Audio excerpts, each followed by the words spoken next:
Good day, students. Welcome to our science class. Hope you are all well and happy at the comforts of your home. Now, I want you to sit properly to prepare yourself for today's lesson. And please listen, read, and pay attention to this video.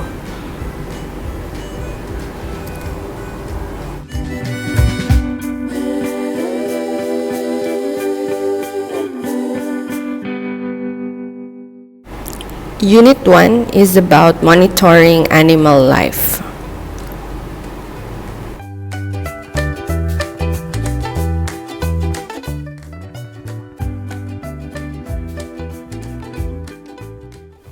At the end of the lesson, the student will be able to relate on how animals live their lives.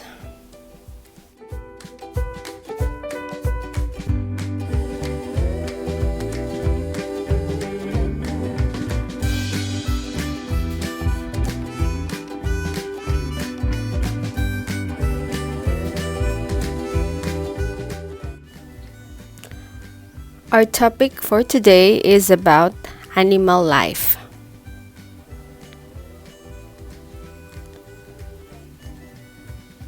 How do animals live?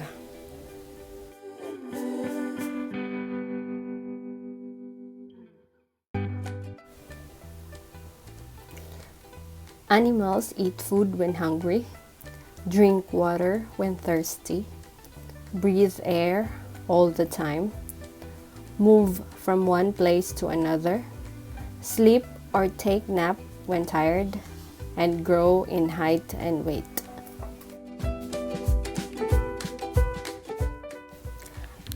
Animals eat food when they are hungry. Remember our last topic, we talked about that animals can eat plants, can eat meat, and can eat both plant and meat.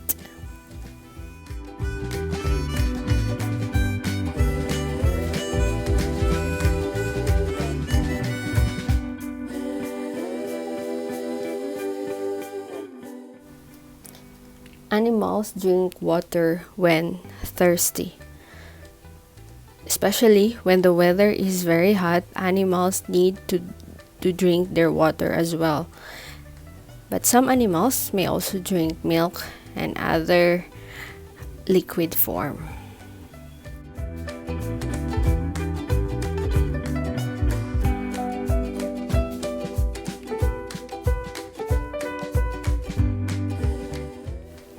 Animals breathe air all the time.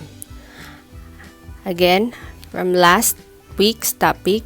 you have learned that animals need oxygen for their body to function well. Thus, they need to breathe air all the time.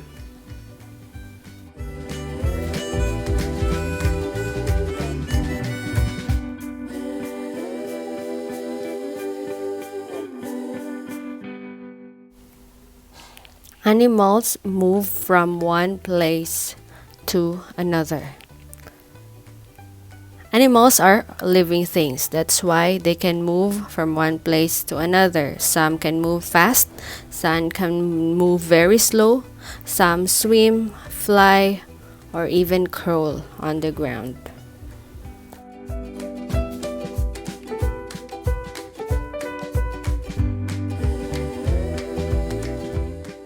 Animals grow in height and weight. As you can observe, the animals around you. When they are young, they are small and light. But when they grow old, they become heavy and tall.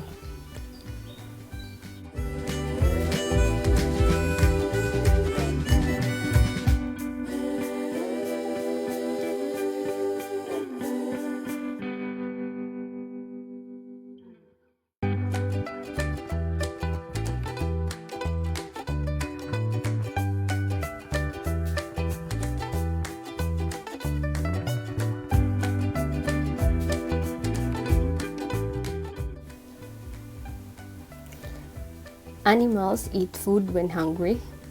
drink water when thirsty, breathe air all the time, move from one place to another, sleep or take nap when tired, and grow in height and weight.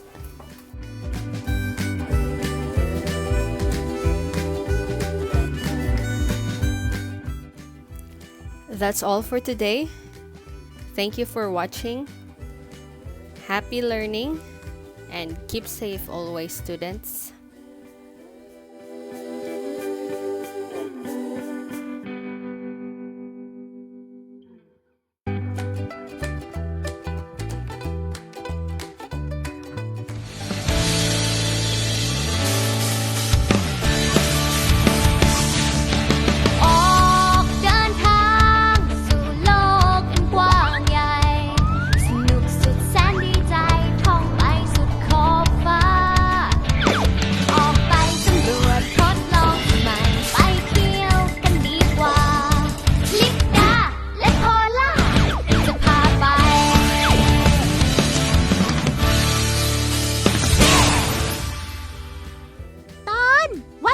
ซีซ่าทำอะไรนะ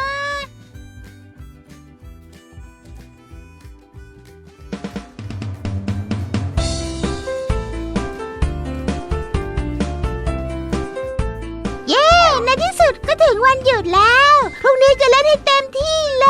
ย เอาแต่เล่น เดี๋ยวก็ลืมทำการบ้านที่ครูสั่งหรอกที่ให้เขียนบันทึกประจำวันนะ โถ่เอ้ยน่าเบื่อจังเลยอ่ะ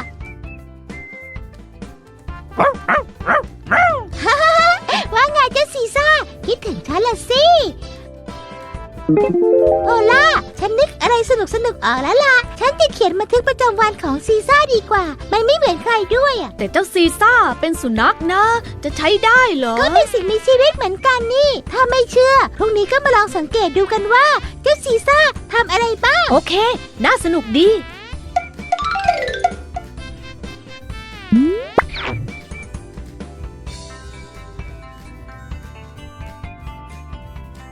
ทำไมต้องสวมหมวกอะไรมาด้วยล่ะลิปดา ก็แต่งเป็นนักสืบไง ก็เราจะแอบตามสืบชีวิตประจำวันของเจ้าซีซ่ากันนี่นา ก็ต้องเต็มที่กันหน่อยสิ และโพล่าไม่ได้เตรียมอะไรมาเลยหรือยังไง นี่ฉันเตรียมสมุดบันทึกมา แล้วก็ทำตารางเปรียบเทียบด้วยว่าเจ้าซีซ่าทำอะไรเหมือนเราหรือเปล่า มีประโยชน์กว่าหมวกของเธอเยอะเลย เงียบเจ้าซีซ่าตื่นแล้วเห็นไหม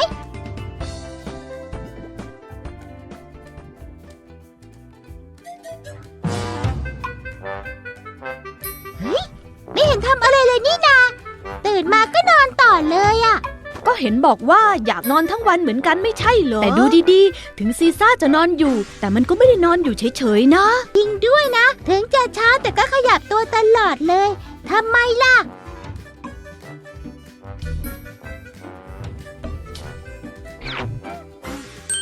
อ๋อ ที่แท้ก็หายใจอยู่ไง เหมือนกับพวกเราเลยนะ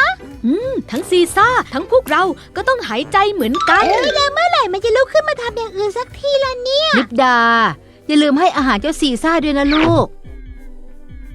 จริงด้วยนะมัวแต่คอยดูลืมให้อาหารเลยอะเฮ้ยนั่นไงมันกินอาหารแล้ว สุนัขต้องกินอาหาร แล้วลิปดาล่ะ ก็ต้องกินนะสิเมื่อเช้ายังกินข้าวตั้ง2 จานแน่หามาได้ยังไงอะ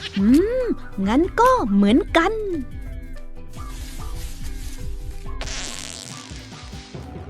เฮ้ยเมื่อกี้เจ้าซีซ่าทำอะไรอะทำได้แปลก ไม่รู้สิ อยู่ตรงนี้มองไม่ค่อยเห็นด้วยอะ ๆถ้าอย่างนั้นต้องนี่เลยเป็นขยายนักสืบ โอ้โห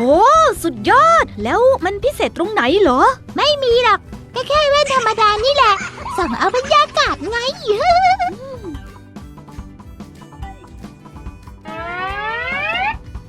เอ๊ะนี่มันอะไรนะเฮ้ยเจ้าซีซ่า แสดงว่ามีการขับถ่ายด้วยสินะ แล้วลิปดาล่ะ นี่ถามจริงๆใช่ไหม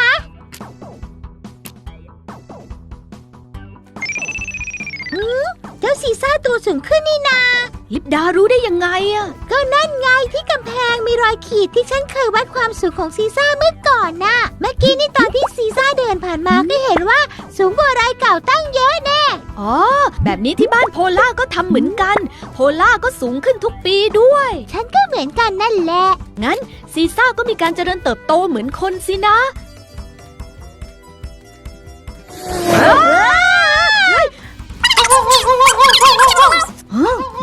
ตอบสนองต่อสิ่งเร้าเหมือนกัน สมกับเป็นเจ้านายสัตว์เลี้ยงเลย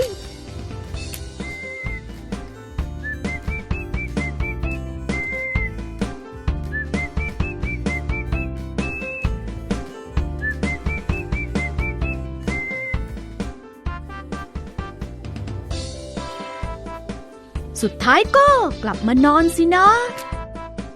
โหอะไรเนี่ยเจ้าซีซ่าวันๆก็เอาแต่กินถ่ายเล่นแล้วก็นอนนี่นาไม่เห็นทำอย่างอื่นเลยอะอย่างเงี้ยลิปดาทำบ้างดีกว่าลิปดานั่นใครอะขโมย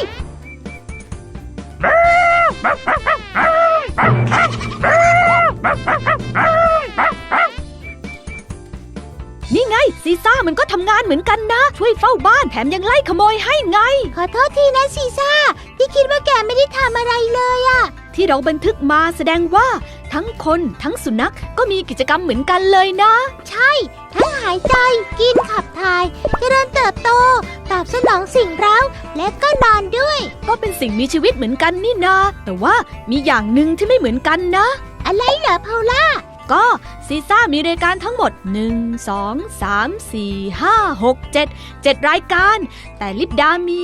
1 2 3 4 5 6 6รายการ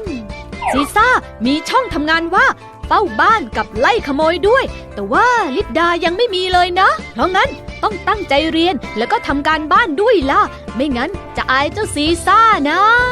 โธ่นึกว่าลืมแล้วซะอีกนะเนี่ย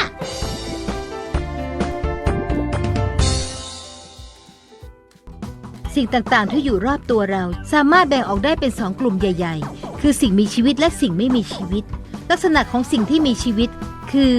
สามารถหายใจได้กินอาหารได้ขับถ่ายได้เคลื่อนไหวได้ตอบสนองต่อสิ่งต่างๆมีการเจริญเติบโตและสืบพันธุ์ได้